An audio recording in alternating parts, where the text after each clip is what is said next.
Welcome back, everybody. It's 6:34. Join us from Shaw's Pitbull Rescue, Kenneth and Amy Shaw. They've also brought along Trey. Trey is dressed up for Halloween. Trey, let's get a nice shot of you, sweetheart. Look at that. Yeah, well, tell us about Trey. What'd you do? Where are you going? You want something to eat. Is there a treat? He's I don't have 7 years old, and he's been at the rescue the longest. He's been there 4 years.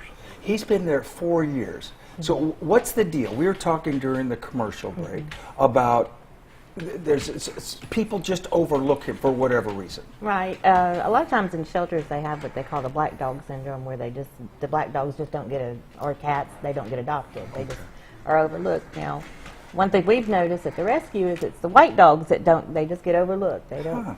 This guy reminds me, anybody that's been around for a while, has lived life. Do you remember the Little Rascals, right?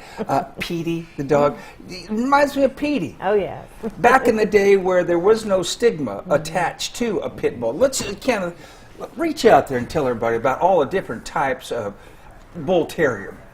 Well, there are so many different types. You get Staffordshire Bull Terriers, American Staffordshire Terriers, regular Bull Terriers, Boxers, Boston Terriers. There's just so many different breeds, and a lot of people confuse them and say they're all pit bulls, but there's not that many true pit bulls around. A lot of them are mixed up dogs that people just assume are pit bulls. And a lot of the pit bulls of the old days are gone, like Petey. There's not many like that anymore. You're here to tell everybody that, come on now, pit bulls, the breed, have got a bad rap, and you guys have dedicated your lives to making sure as many as you can find good homes. And one of the ways you're going to do this is you've got to raise some money, and you've got this yard and bake sale coming up. Tell us about. I know the chief chef had to be Kenneth. We have some absolutely wonderful. You stay out of the kitchen. I'm the taste tester. You're the taste tester. All right. Make Well, sure this it's is going to okay. be Saturday. Tell us all about it. We've got some great volunteers that are baking some cookies, brownies, cakes, and all for us to have a bake sale along with our yard sale. We're going to have some piggy banks, a kid's bike, all kind of other little good things that you can get at our yard sale. So come out and see us. It's at the rescue. Do you need people to donate items for the yard sale, or are you pretty well set there? We're pretty well set, but if anybody has something they want to donate for the sale, that would be wonderful.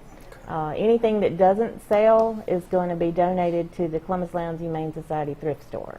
All right. Well, anything else? What am I missing? What are your needs right now? Biggest need is just qualified adopters. We need to find some good homes for these babies. Responsible adults. Yeah. And how many dogs do you have out there right now? Right now we have 26. 26. And Trey is just one of those 26. You can barely see Trey in his Halloween costume. And what do you call it? You're saying Trey is a nerdy skeleton? A nerdy skeleton. A nerdy and skeleton. the funny thing about it is all of the dogs love to dress up. I've noticed. Kenneth and I are big fans of the dress-up. All right, thank you both so much, and good luck with the Thank you. yard and bake sale.